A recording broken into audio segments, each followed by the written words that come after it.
नमस्कार दोस्तों, देश के 78 लाख से भी ज्यादा पेंशन धारकों का स्वागत है एक बार फिर से। दोस्तों इस वक्त ये आप सभी के लिए बड़ी खबरें निकलकर सामने आ चुकी हैं, जिसमें दोस्तों आज की इस वीडियो के अंदर हम बात करने वाली हैं ईपीएस 95 पेंशन स्कोर यहाँ पर जो है उच्च पेंशन पर मद्रास हाईकोर्ट का बड़ा फैसला निकलकर सामने आया है। तो आखिरकार ईपीएस 95 हायर पेंशन को लेकर मद्रास हाईकोर्ट के द्वारा क्या फैसला दिया गया, इसके बारे में दोस्तों आज की इस वीडियो के अंदर बात करेंगे। वहीं अगर ये मांग होती रही तो कईयों को न्यूनतम पेंशन 1000 रुपए भी नहीं मिल सकती है। जी हां दोस्तों, आखिरकार जो पेंशन धारकों की मांग हो रही है, इस मांग को देखते हुए एक बड़ी रिपोर्ट निकल कर आई है, जिसमें कहा यह जा रहा है कि अगर इसी तरीके की मांग होती रही तो 1000 रुपए पेंशन के भी लाले पड़ सकती हैं। तो इस रिपोर्ट के बारे में भी चर्चा दोस्तों आज की इस वीडियो के अंदर करेंगे। साथ ही साथ दोस्तों आप सभी के लिए पुरानी पेंशन योजना को लेकर बड़ी खबर निकल कर सामने आ रही है। एनपीएस में शामिल 91 लाख सरकारी कर्मचारियों को मंजूर नहीं है यूनिफाइड पेंशन सिस्टम। इसी को लेकर दोस्तों आप सभी के लिए कल दिल्ली के जंतर मंतर पर होने जा रही है महारैली। तो आखिरकार ओपीएस की बहाली को लेकर महारैली कैसे होने वाली है, 91 लाख कर्मचारियों को किस प्रकार से यह यूनिफाइड पेंशन सिस्टम जो कि यूपीएस है वो मंजूर नहीं है, इसको लेकर क्या प्रदर्शन होने वाला है, इसके बारे में भी दोस्तों आज की इस वीडियो के अंदर बात करेंगे। वहीं एम्प्लॉयज पेंशन स्कीम को लेकर 78 लाख पेंशन भोगियों को शानदार तोहफा मिला है। ईपीएस 95 पेंशनर्स के लिए खुशखबरी है। जी दोस्तों, ईपीएस 95 पेंशन भोगियों को सरकार का बड़ा तोहफा, सफल हुआ सीपीपीएस का परीक्षण, ऐसे मिलेगा आप सभी को फायदा। तो आखिरकार सीपीपीएस का यहाँ पर जो है परीक्षण किस प्रकार सफल हुआ है, पेंशन भोगियों को इसका फायदा कैसे मिलेगा, ईपीएस 95 पेंशन धारकों को सरकार का तोहफा क्या है, इसके बारे में भी आज की इस वीडियो के अंदर बात करेंगे।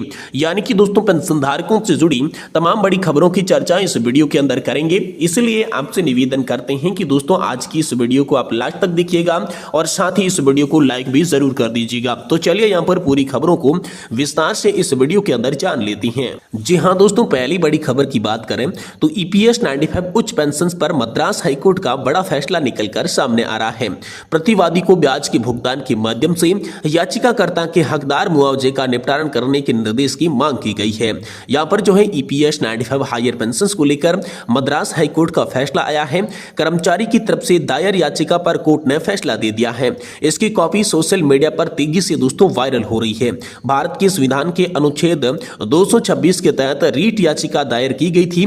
इस रीट याचिका जारी की गई मांग के तहत कि वीसीओ के याचिकाकर्ता ने अंतिम आहारित वेतन के आधार पर बढ़ी हुई मासिक उच्च पेंशन पर याचिकाकर्ता के दावे को ईपीएस 95 की धारा 17A के तहत 20 दिनों के भीतर 1/9/2017 से पात्रता तारीख से निपटारा किए और याचिकाकर्ता को पहले से भुगतान की गई 2523 रुपए की मासिक पेंशन को वेतन और अन्य प्राप्तियों को समायोजित करने के बाद बकाया राशि का भुगतान किया जाए और याचिकाकर्ता को अगले महीने से उसकी बढ़ी हुई मासिक पेंशन का भुगतान किया जाए।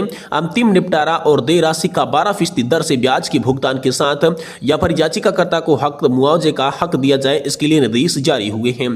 कोर्ट ने अपने स्पष्ट आदेश में लिखा कि यह रीट याचिका प्रतिवादी को यह निर्देश देने की मांग करते हुए दायर की गई कि वे ईपीएस 95 की धारा 17A के तहत 20 दिनों के भीतर 1/9/2017 से पात्रता की तारीख से ही याचिकाकर्ता की अंतिम आहारित वेतन के आधार पर बढ़ी हुई मासिक पेंशन पर याचिकाकर्ता के दावे का निपटारा करें और प्रतिवादी को ब्याज के भुगतान के माध्यम से याचिकाकर्ता के हकदार मुआवजे का निपटारण करने के निर्देश दिए गए।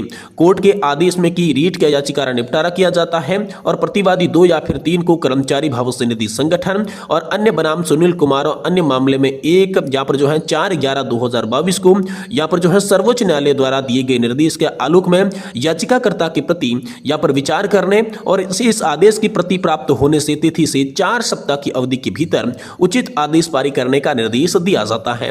यानी कि सुप्रीम कोर्ट ने हायर पेंशन को लेकर बड़ी राहत दी है। उन्होंने याचिकाकर्ता को हायर पेंशन के साथ साथ जो उसमें मुआवजा मिलना चाहिए वो ब्याज के सहित देने की आप सभी के लिए बड़ी मांग कर दी है। वहीं दोस्तों आप सभी के लिए अगली बड़ी खबर की बात करें तो बहुत ही बड़ी खबर निकलकर सामने आ रही है। एम्प्लॉयज पेंशन स्कीम को लेकर बड़ी खबर आई है। पेंशन भोगियों को सरकार का बड़ा तोहफा मिल चुका है। तो ईपीएस 95 पेंशनर्स के लिए खुशखबरी है कि सफल हुआ सीपीपीएस का परीक्षण, ऐसे मिलेगा फायदा। तो आखिरकार ईपीएस पेंशनर्स को किस तरीके से फायदा मिलेगा और सीपीपीएस क्या है, इसके बारे में चलिए आप सभी को विस्तार से जानकारी देती हैं। श्रम एवं रोजगार मंत्री मनसुख मांडविया ने दोस्तों कर्मचारी पेंशन योजना के तहत नई केंद्रीकृत पेंशन भुगतान प्रणाली के पायलट ट्रायल की सफल समाप्ति की घोषणा कर दी है। श्रम मंत्रालय के बयान में कहा गया कि सीपीपीएस मौजूद पेंशन वितरण प्रणाली का एक आदर्श बदलाव है, जिसमें ईपीएफओ का प्रत्येक जोनल या फिर क्षेत्रीय कार्यालय 3 से 4 बैंकों के साथ अलग अलग समझौते करता है। सीपीपीएस में पेंशन भोगियों को पेंशन शुरू होने से समय किसी भी तरह के सत्यापन बैंक जाने की आवश्यकता नहीं होगी और पेंशन जारी पर तुरंत जमा आप सभी के खाते में हो जाएगी। मंत्री के बयान में कहा गया कि पायलट ट्रायल में 29 और 30 तारीख को पूरा हुआ। जम्मू, श्रीनगर, करनाल क्षेत्रों की 39,000 से भी अधिक पेंशन भोगियों को यहां पर जो है 2024 में लगभग 11 करोड़ रुपए की पेंशन की राशि 2 महीनों के अंदर वितरित की गई। इससे पहले नई सीपीपीएस प्रणाली की घोषणा करते हुए मांडविया ने कहा था कि सीपीपीएस यहां पर ईपीएमओ के आधुनिकीकरण के एक महत्वपूर्ण मील का पत्थर है। पेंशन भोगियों को देश में कहीं भी किसी बैंक से किसी भी शाखा से अपनी पेंशन प्राप्त करने में सक्षम बनाकर ये पहल पेंशन भोगियों को सामने लंबे समय से चली आ रही समस्या का समाधान करती है और एक कुशल वितरण प्रणाली सुनिश्चित करती है।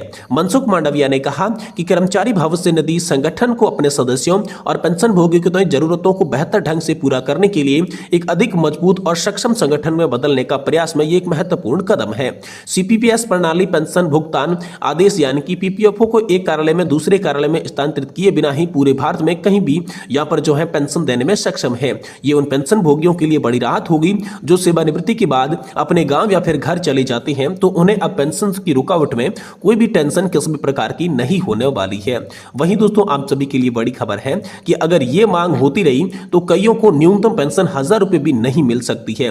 जी हां दोस्तों, सरकार ईपीएस 95 में हर साल 9,000 करोड़ प्लस रुपए का योगदान देकर इसमें सब्सिडी दे रही है, जो वैधानिक रूप से देय राशि के अतिरिक्त है। तो दोस्तों मांग तथ्यों और व्यवहारिकता पर आधारित यहां पर होनी चाहिए। कर्मचारी पेंशन योजना 1995 को लेकर विवाद नहीं थम रहा है। यहां पर पेंशनर्स का कहना है कि यदि आप अपने योगदान के आधार पर पेंशन की मांग करते हैं तो कई लोगों को न्यूनतम पेंशन 1000 रुपए से भी यहां पर जो है नहीं मिल सकती है। ध्यान दें कि जिन्होंने 1 महीने के लिए ईपीएस में योगदान दिया, ईपीएफ में यहां पर जो है 119 महीना का योगदान दिया, उन्होंने 1000 रुपए प्रति माह पेंशन मिल रही है। सरकार ईपीएस 95 में हर साल 900 प्लस करोड़ रुपए का योगदान देकर इसमें सब्सिडी दे रही है, जो वैधानिक रूप से देय राशि के भी अतिरिक्त बताई जा रही है। उन्होंने कहा कि मैं यह नहीं कहता कि 1000 रुपए से उचित या फिर पर्याप्त है, लेकिन शुद्ध गणित पर प्रकाश डाल रहा हूं। मुझे केवल 1224 रुपए प्रति माह पेंशन मिल रही है। मुझे लगता है कि हमें 2014 से मुद्रास्फीति के आधार पर सरकार से मांग करनी चाहिए। हमें सरकार से अधिक योगदान, अधिक सब्सिडी और अधिक पेंशन पाने के लिए पेंशन फंड में योगदान करने के अधिक रास्ते की मांग करनी चाहिए। वर्ष 2028 से अधिकांश नए पेंशन भोगियों को 7,500 रुपए प्रति माह मिलेंगे। उन्हें 33 वर्षों प्लस तक पेंशन फंड में योगदान दिया और अन्य को यहां पर अनुपातिक रूप से कम पेंशन मिलेगी। समस्या उन लोगों के साथ है जो कम पेंशन योग्य सेवा और पेंशन योग्य वेतन से साथ सेवानिवृत्त हुए थे। यहां पर सरकारी सब्सिडी केवल उन पेंशन भोगियों तक सीमित है। हमें पिछले संशोधन और मुद्रास्फीति के बाद वेतन वृद्धि को ध्यान में रखते हुए पेंशन योग्य वेतन सीमा को 15,000 रुपए से बढ़ाने की मांग करनी चाहिए, ताकि भविष्य के पेंशन भोगियों को बेहतर पेंशन यहां पर मिल सके। मांग तथ्यों और व्यवहारिकता पर आधारित होनी चाहिए। मेरा मानना है कि कोई भी सरकार न्यूनतम पेंशन के रूप में 7,500 रुपए से अधिक की न्यूनतम पेंशन पर सहमत नहीं होगी। जब मौजूद कानून के तहत अधिकतम पेंशन 7,500 रुपए है तो न्यूनतम पेंशन 7,500 रुपए से ज्यादा नहीं हो सकती। ये पेंशन भोगी जो है लगातार अपना तर्क सोशल मीडिया के माध्यम से दे रही है।